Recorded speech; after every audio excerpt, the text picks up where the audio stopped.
Umuririmbyi Melanin boy azoba yateye iteka ibirori byo kugurura ku mugaragaro. Melanin boy turamuzi nk'icyamamare, tumuzi nk'umuririmbyi yamaze kubaka izina, umuririmbyi amaze kugera hageze. Benshi baridoga bavuga ati kubera iki batatumiye abandi baririmbyi batoyi ba Melanin boy kugira ngo bakire Melanin boy. Bari gushobora kwakira Melanin boy kandi bari gushobora guteramisha abantu bakaryoherwa. Yaba iminota 5 canke 10 umuririmbyi akava haririmbye indirimbo imwe canke zibiri, ariko bikaboneka ko nabo bagombye gutera iteka abandi baririmbyi bakiri hasi. Ibiriro byagiye bibaza abantu benshi basanzwe bakora akazi nk'ako ka Melanin boy, aho bagiye bavuga amajambo menshi atandukanye ku mbuga nyinshi z'Abanyagitega, ku masitati n'ahandi henshi. Bagiye berekana akababaro bavuga ati uko biri kose ntitwari kubategeka kuko imitahe ni iyanyu, ariko bigeze mu myidagaduro mwari kugushigikira impande zose.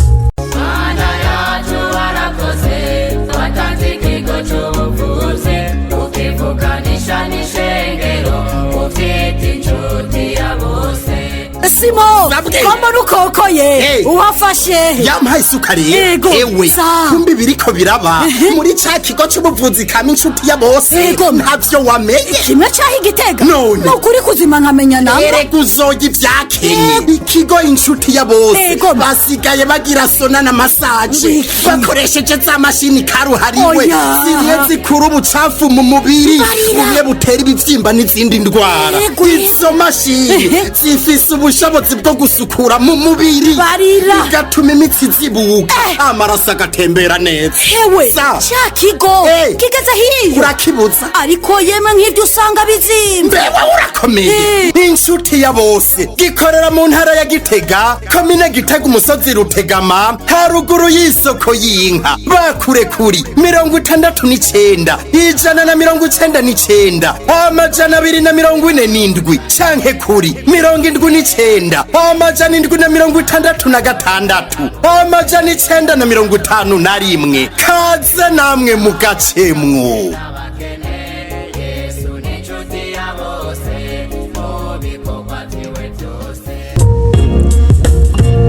Yataguye abantu benshi bamutwinga, abenshi bataramenya n'ibyo arimwo, munyuma baza kumutahura. Araririmba indirimbo zibakora ku mutima, araririmba abantu barahezegirwa. Yavukiye mu gisagara cya Igitega ariko aza kubandaniriza ubuzima bwe mu gisagara cya Bujumbura. Azwi n'amahanga, azwi n'abantu bose. Izina ryiwe ryabaye nk'akarangamuntu yiwe, abantu benshi baramuzi. Uwase uyundi ni umuririmbyi Melanin boy, umwanditsi w'indirimbo nyinshi harimo za Senga, Isezerano, No Force Love cyane n'izindi nyinshi mwagiye mukunda, harimo za Moro, za Foli n'izindi nyinshi. Uyu muririmbyi uyu munsi mu gisagara cya Gitega rikaravugwa cyane, aho ejo habukera ku munsi wa gatandatu itariki 13 azafise igiteramo gikomeye hano mu gisagara cya Gitega. Ico giteramo rero nico gitumye tuza hano tuvuge umuririmbyi Melanin boy. Mbega nibiki tugira tuvuge, mbega ni kubera iki tugira tuvuge ku giteramo ciwe. Ibyo byose ni mu kiganiro Burundi and Talent mushikirizwa nanje one paper laskira from JT Aduze KPBC.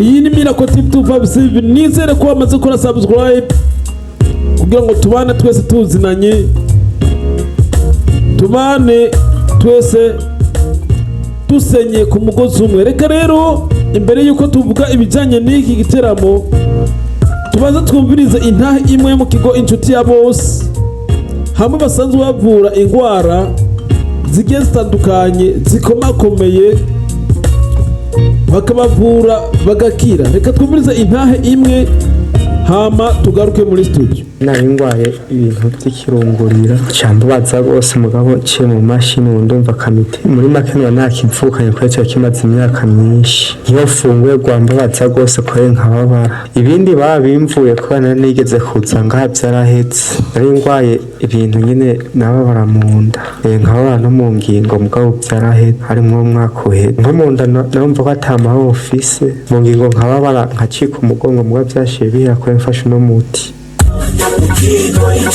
mama kwisi inkuru y'umunezero sha abakinabiri urabona mu ntara ya Gitega hasigaye hari ikigo cy'ubuvuzi kama cyitwa inshuti ya bose gikora gute ikigo cy'ubuvuzi kama inshuti ya bose gifasha abantu bose bagendana zandwara n'iziyo intoki dondagura nkazima urabona abantu bose bafite indwara y'igisukari gute hypertension amaso infection igitigu hepatite B na C amibe umusipa abafise ikibazo ca estoma amafigo ibibyimba umugongo rheumatisme asima kugadarara iziba ry'imitsi indwara z'urukoba impandara kumeneka umutwe bidahera ingaburo ku bavyeyi bibungenze kongereza ingufu ku bubakanye imvune amakonyera sinezite abana basobaho baryamye ico kigo kirabafasha cane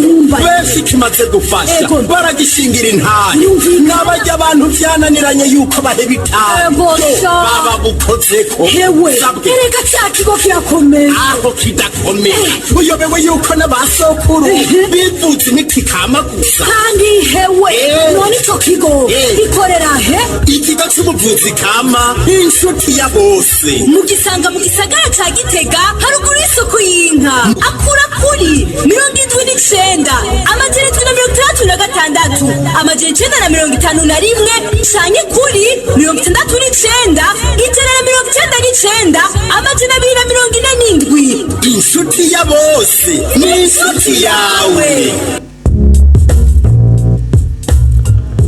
Okay, nk'ibisanzwe rero twamaze kuba tugaruka muri studio aho mwese mubeje kwiyumvira indwara basanzwe bavura. Mwumvise urutonde ni indwara nyinshi cyane kandi mwumva ko ari indwara zikomakomeye koko. Rero nimba ukeneye kubaganiriza cyangwa nimba ukeneye kubabwira ukungene wowe wumva umerewe hama ubumve ko boshobora kukwakira ngo bakuvure, nomero zabo ngize hano bakure ubaganirize maze bakuvure cyangwa bakuvurira uwawe musubirane umunezero mu muryango. Tugarutse rero ku giteramo kizoba ejo ku munsi wa gatandatu itariki 13 umuririmbyi Melanin boy azoba yateye iteka ibirori byo kugurura ku mugaragaro hoteli ntiriwe ndavugira izina hano. Kuri uwo munsi abantu benshi baravuze ati kubera ko bino birori babitumyemo Melanin boy wenyene. Ego birashoboka ko Melanin boy wenyene yashobora guteramisha abantu benshi kandi bikaryoha, ariko Melanin boy turamuzi nk'icyamamare, tumuzi nk'umuririmbyi yamaze kubaka izina, umuririmbyi amaze kugera hageze. Benshi rero baridoga bavuga ati kubera iki batatumiye abandi baririmbyi batoyi ba Melanin boy kugira ngo bakire Melanin boy. Igisagara cya Gitega gifise abanyempano benshi, ndavuga abaririmbyi, abakomeje bari gushobora kwakira Melanin boy kandi bari gushobora guteramisha abantu bakaryoherwa. Yaba iminota 5 canke 10 umuririmbyi akava haririmbye indirimbo imwe canke zibiri, ariko bikaboneka ko nabo bagombye gutera iteka abandi baririmbyi bakiri hasi, bagombye kubereka rwa rukundo. Ariko ibyagiye ku mugaragaro nuko twabonye ko Melanin boy azokwakirwa n'umu MC yitwa Makavel, akakirwa n'umu DJ yitwa Kajya hamwe na Hasta. Abo nabo nabazomufasha nk'umu MC murazi akazi kiwe n'uzomufasha gukamutsa kuryohera abantu, n'uzomufasha gushusha abantu bave mu imbeho babanze bacangamuke gucangamukisha abantu. Kajya hamwe na hasta nabo bazofasha kuvangavanga imiziki, bazomufasha kuvangavanga imiziki, bazomufasha kumuvugiza playlist yiwe yazanye uwo munsi. Ariko bari bakeneye uwundi yuriya kuri stage umuririmbyi cyangwa umukinnyi wa komedi, bikagenda biryoha bibonetse ko Melanin Boy atiyakiriye, afise abamwakiriye. Ibi rero byagiye bibaza abantu benshi basanzwe bakora akazi nk'ako ka Melanin Boy, aho bagiye bavuga amajambo menshi atandukanye ku mbuga nyinshi z'Abanyagitega, ku mastati n'ahandi henshi. Bagiye berekana akababaro bavuga ati uko biri kose ntitwari kubategeka kuko imitahe ni yanyu, ariko bigeze mu myidagaduro mwari kugushigikira impande zose. Melanin Boy mukamuha babiri canke batatu bamwakira, kandi birumvikana nanje nobishigikira nkavuga ati uko biri kose intara ya Gitega canke igisagara ca Gitega kirakeneye kumva abandi bashasha bavuye hasi bakaduga. Ntitwame twumva Double J, twame twumva Melanin Boy canke DJ Fernando, ariko turakeneye kumva n'abandi baririmbyi bazamuka, tukumva Kwema Boy nawe ari kuri stage ikomeye nka Melanin Boy, tukumva n'abandi baririmbyi nka Hasla Musafi ari kumwe nawe ageze ku rwego rukomeye nka Double J n'abandi baririmbyi, cyangwa tukabona abakomeje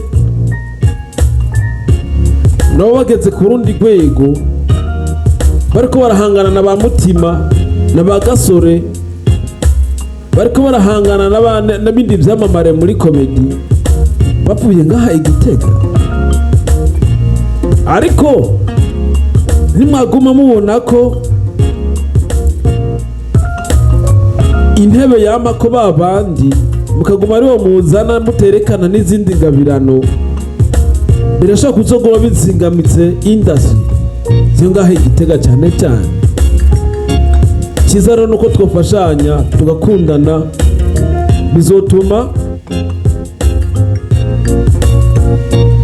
tugera aho tugeze canke nabo bagera aho bageze, kuko ubugirigiri bugira babiri kandi gwikibiri kiduzi kibi.